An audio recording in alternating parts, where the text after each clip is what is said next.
E aí, pessoal, beleza? Vamos para a nossa aula prática 3. Bom, essa aula prática, devido aí às adaptações necessárias em relação ao tempo, em relação ao tempo que eu consigo gravar também em aula, eu fiz de duas maneiras. Algumas partes eu gravei o vídeo do procedimento, outras partes eu fui tirando foto e aí eu vou apresentar para vocês aqui para a gente fazer a discussão. Bom, então em relação à prática, nós temos aí o tratamento de amostras. Se vocês verem lá, vocês têm um material em PDF, tá? No final lá do PDF vai ter 3 perguntas que vocês vão ter que responder depois para poder serem avaliados nessa prática, tá?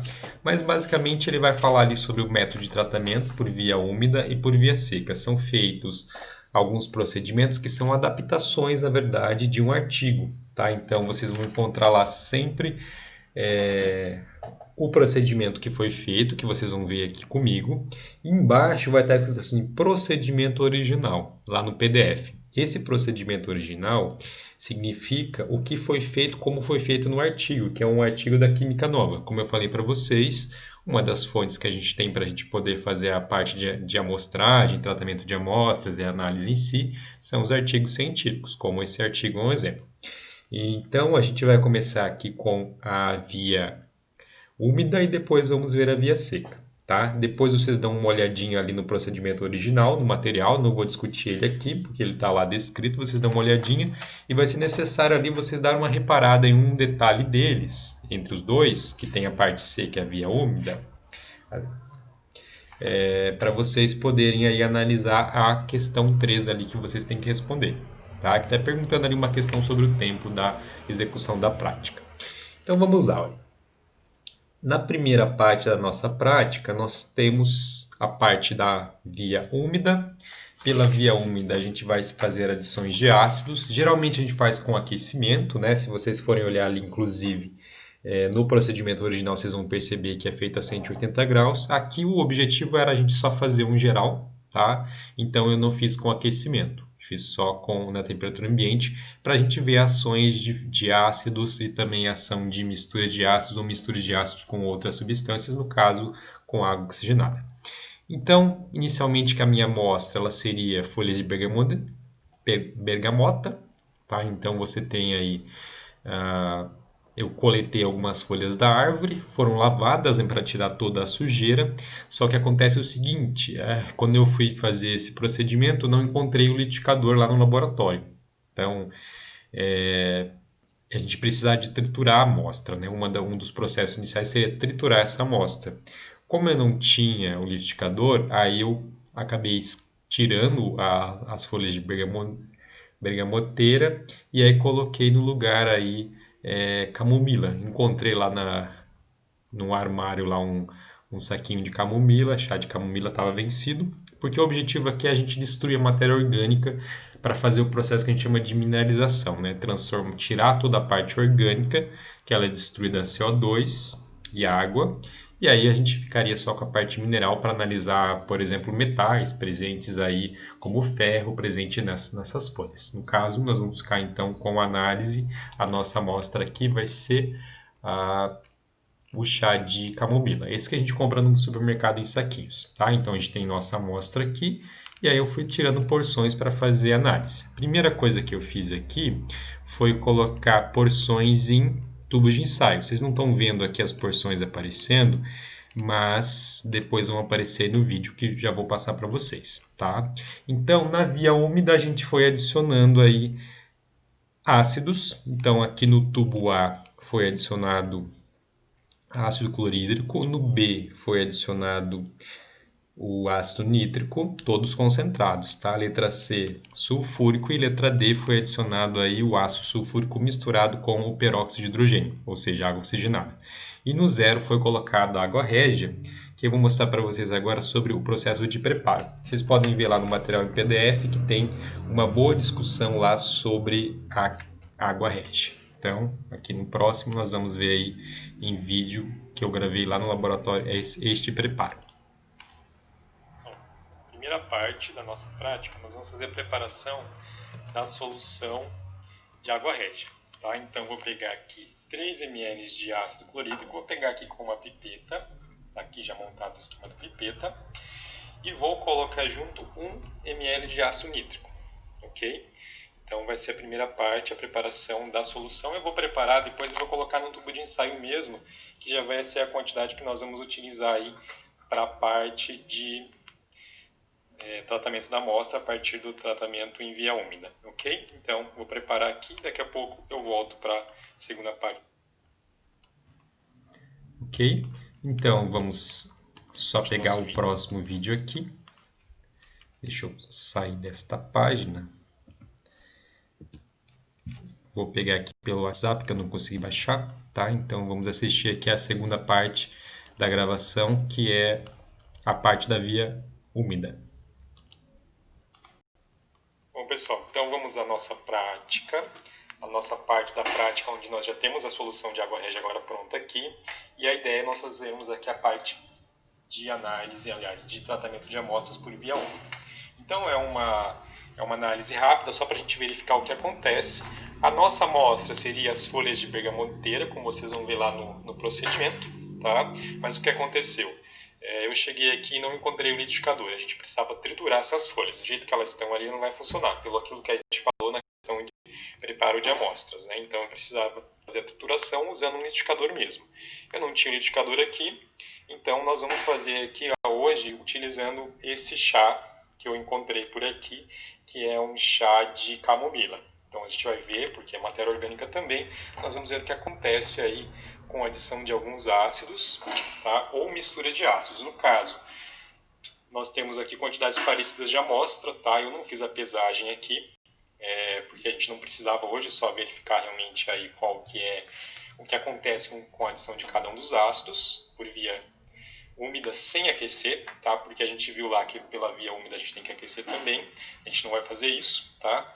Então nós teremos aqui no primeiro nós vamos adicionar água régia, no segundo, que está aqui com A, nós vamos adicionar ácido clorídrico concentrado, no B, ácido nítrico concentrado, no C nós vamos adicionar ácido sulfúrico e no D sulfúrico mais peróxido de hidrogênio, água oxigenada. Beleza? Retornarei aqui depois da adição. A adição vai ser feita com pipetas, tá? O volume aí mais ou menos uns 2 ml. Retornarei aí após o resultado para a gente analisar o que aconteceu, o que a gente consegue verificar aí após a adição de cada um desses ácidos, ou mistura de ácidos ou mistura do ácido com peróxido. Até já. Então esse foi o vídeo da preparação do procedimento, ou seja, a adição dos ácidos. E agora eu vou puxar aqui o vídeo do resultado final. Opa, acho que é o contrário aqui, ele está aqui neste outro grupo. Está para cá. Aqui, então vamos ver como que ficou lá no final. Pessoal, vamos então ver nosso resultado final, após aqui separados, tá? Nós temos aqui este tubo D, foi aquele que tinha mistura de ácido sulfúrico com peróxido de hidrogênio. Você pode ver que a matéria orgânica foi bastante destruída, né? Você pode ver que tem um pouco aqui ainda só apenas.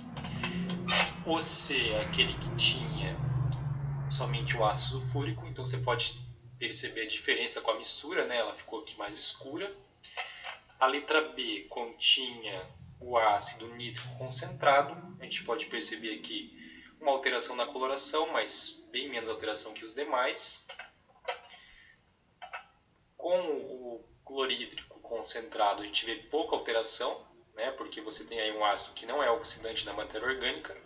Para ele ter uma ação mais efetiva, a gente precisava de um aquecimento para acontecer alguma coisa. E aqui nós temos o ácido clorídrico misturado com o nítrico, que forma a água régia. Então a gente pode perceber aqui que tem uma diferença do nítrico sozinho, do clorídrico sozinho com a água régia, né? A gente percebe aqui um consumo um pouco maior da matéria orgânica quando nós utilizamos aí a água régia. Beleza? Então esses aqui são os resultados que a gente pode analisar a partir do experimento.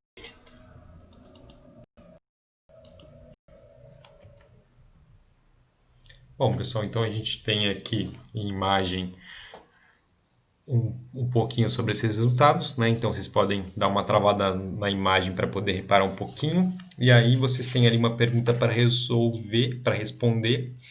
qual seria o reagente mais efetivo? A questão número 2, né? Ou reagente ou reagentes mais efetivos, né? Então, uma resposta que você tem que colocar em relação a isso. Lembrando que aqui a gente fez, né, o método de via úmida, mas sem o processo de aquecimento. Se vocês forem lá olhar no procedimento original, vocês vão perceber que foi adicionado a água régia, né, no procedimento do artigo. Essa água régia ela ficou primeiro em 6 horas, foi adicionado um dia anterior, então ela ficou em 6 horas ali junto com a amostra. Depois, aliás, desculpa, 16 horas, né? Ficou 16 horas em pré-digestão. E depois eles colocaram em aquecimento. Aí foi colocado aí em aquecimento até atingir 180 graus. Tá? Então, mais uma imagem um pouquinho mais aproximada. E aí vamos falar um pouquinho da via seca que foi feita.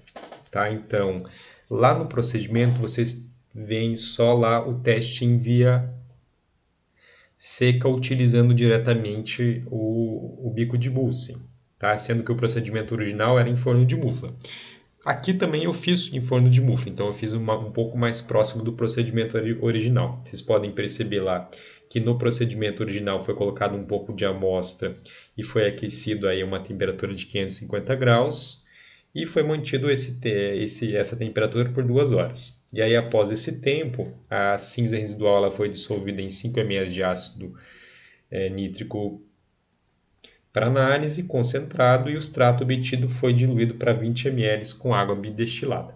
Então, demorou aí um tempo só de 2 horas para o procedimento, que foi o tempo que ele ficou queimando na temperatura. Lá no laboratório, quando eu fui fazer, eu não deixei todo esse tempo, exatamente porque eu não tinha esse tempo para estar no laboratório naquele dia, tá? Mas eu vou mostrar aqui um pouquinho de como utilizar a mufla de forma correta. Então, vocês estão vendo aqui na primeira imagem ela desligada, ela é 220, então tem que tomar bastante cuidado em relação a isso, né? A voltagem aqui do equipamento. E aí depois que você liga aqui, ó, é só apertar o botão, pronto. É igual um forno mais, na verdade, mais prático, tem uns fornos de casa que são difíceis de ligar, né? E aqui você tem as setas aqui para você aumentar a temperatura. O dia que eu fui utilizar, na verdade, a última vez que tinha sido utilizado, tinha sido eu que tinha utilizado a 1000 graus. E aí eu baixei só a temperatura aqui para os 550, ou seja, repeti aqui a temperatura do procedimento original. E aí o que eu fiz? Eu deixei ali um tempinho. Ah, lembrando que você só liga depois que a amostra estiver lá dentro, né? Então eu tinha que. Coloquei a amostra depois que eu liguei, para que ele vá aquecendo aos poucos. Aí a amostra vai queimando. Mas em relação à preparação, como que eu faço lá? Aqui vocês estão vendo aqui o forno aberto, tá? Então lá dentro ela tem essa parte refratária, exatamente para que ele atinja uma temperatura alta. Esse aqui pode chegar a 1200 graus, sem nenhuma dificuldade, tá? E aí, para o preparo da amostra, eu peguei o cadinho. Então, o cadinho é isso daqui, tá? Ele é de porcelana, no caso você encontra cadinhos de outros materiais, dependendo da temperatura que você tem que chegar. No caso, para matéria orgânica, você pode usar esse cadinho de porcelana mesmo. Se você quer a diferença da amostra depois de queimada, que a gente chama de teor de cinzas, ou seja, quanto sobra da parte mineral, você tem que pesar o cadinho antes, então deixa ele pesado antes. Só que é importante, antes de você pesar o cadinho, ele já tenha passado por o forno mufla e depois resfriado. Então você coloca ele no forno mufla vazio, resfria. No caso aqui, como o meu objetivo não era fazer essa pesagem e fazer o teor de cinzas, eu não fiz isso. Peguei diretamente o cadinho, tá? Mas eu coloco ele com a amostra e vou tampar ele. Só que, olha, como vocês estão vendo aqui, aparece nessa imagem eu usando uma luva. Por que nas outras não? Eu estava trabalhando com ácido. Porque, assim, o uso da luva nesse caso não é por perigo de usar o ácido. Como eu falei para vocês, o ácido caiu na mão ali, você sentiu que caiu, vai lá e lava, ou passa ali alguma base fraca, como, por exemplo, o hidróxido de magnésio, que não tem perigo ali, se você lavou bem ali aquele local. O problema maior aqui é você contaminar a tua amostra ou até acabar prejudicando o procedimento. Por isso que eu estou usando a luva aqui. Por quê? para falar para você, se fosse necessário pesar para determinar a quantidade de cinzas, eu posso colocar nesse cadinho, se eu pegar assim a luva, a gordura da minha mão. Tá? Então, para evitar isso, a gente usa a luva aí para pegar no cadinho neste procedimento. Aí eu levaria na balança, pesava com a tampa e tudo, levo no forno, tá? E aí eu faço o aquecimento, tá? Então eu coloquei aqui dentro do forno, aí eu vou lá e ligo, eu deixo ele aquecer. No caso, esse aqui demorou para atingir a temperatura 1 hora. Depois que ele atingiu a temperatura, eu só consegui deixar ele mais 30 minutos, então ele não terminou. Tá? Então foi pelo meu tempo ali que eu pude fazer o procedimento. Então ele não terminou o processo. Se ele tivesse terminado o processo, aqui vocês têm um resultado.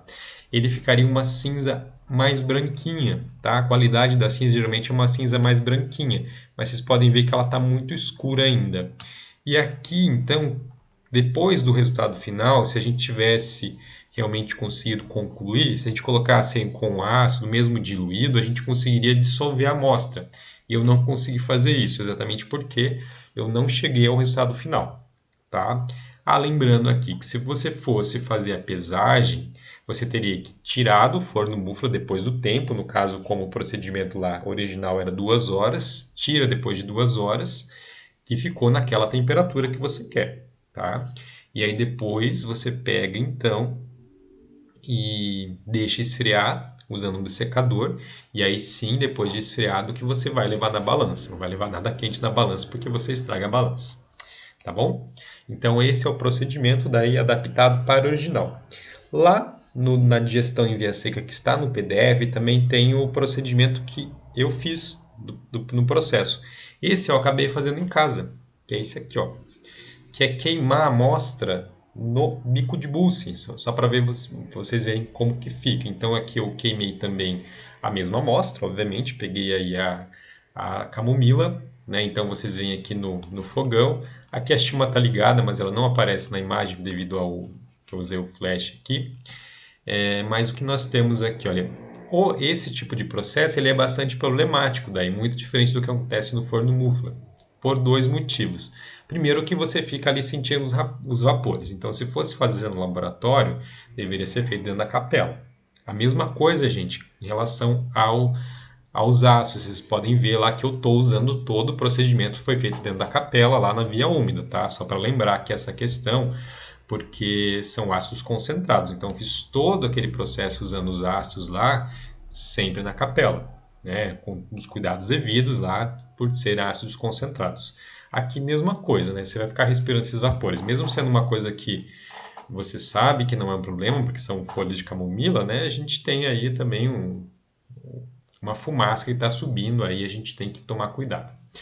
E aqui, depois de um tempo, que a gente percebe, olha, esse aqui é a amostra já queimada, né? Então a gente percebe aqui uma grande sujeira aqui que fica no frasco. Daqui a pouco eu vou falar que isso é um problema, inclusive. Vamos ver aqui então o procedimento. Ó, vocês vão percebendo que para queimar a amostra eu vou passando o tubo, né? Para não deixar ele parado ali. Vou passando o tubo sobre a chama, tá? Então vou passando sempre com a boca do tubo numa direção contrária à direção onde tem alguém ali, como um colega de trabalho ou você mesmo, obviamente, né? Bom, e aqui nós temos daí o resultado final. Veja que a cinza nem chegou a ficar mais clarinha, ela uma cinza de uma qualidade muito pior, obviamente, daquela que a estufa pode nos dar. Então, a estufa é muito, ali, desculpa, o forno Mufla é muito melhor para esse processo, tá? Nunca a estufa, tá? Porque a estufa chega a temperaturas muito mais baixas. É sempre o forno Mufla. Então, o resultado utilizando aqui o bico de Bunsen queimado aí na chama, né, que no caso eu não usei o bico de Bunsen, sim usei um forno de casa, o fogão de casa, nós temos aí como resultado uma cinza de muito mais baixa qualidade. Tá aqui ela em água, tá? E aí nós temos um problema adicional aí também, que é a perca da amostra que nós temos. Nós falamos isso um pouquinho sobre a via seca, que é mais problemático na via seca do que a via úmida, que é a perca da amostra por ela ficar aderida ao tubo de ensaio. Então é o que nós tivemos aqui no final. Esse é o tubo de ensaio depois que eu já lavei ele utilizando uma escova. tá? Coloquei lá dentro a escovinha para lavar, mas ele ficou sujo do mesmo jeito. Como é que eu limparia isso? Eu posso usar uma solução de ácido sulfúrico ou uma solução de ácido sulfúrico e um pouquinho de água oxigenada junto. Ou então um pouco de água régia também pode ajudar a limpeza. Ou você deixa um tempo de molho aí, como a gente faz em casa, né? Quando vai lavar aí uma panela que queimou, ok? Demora um pouquinho para sair essa sujeira, mas é uma perca de amostra que nós temos. Beleza, gente? Então, é isso para esse experimento. Lembrem que para vocês entenderem um pouquinho melhor, é importante que vocês estejam com a parte em PDF junto lá para vocês fazerem a leitura. Até mais.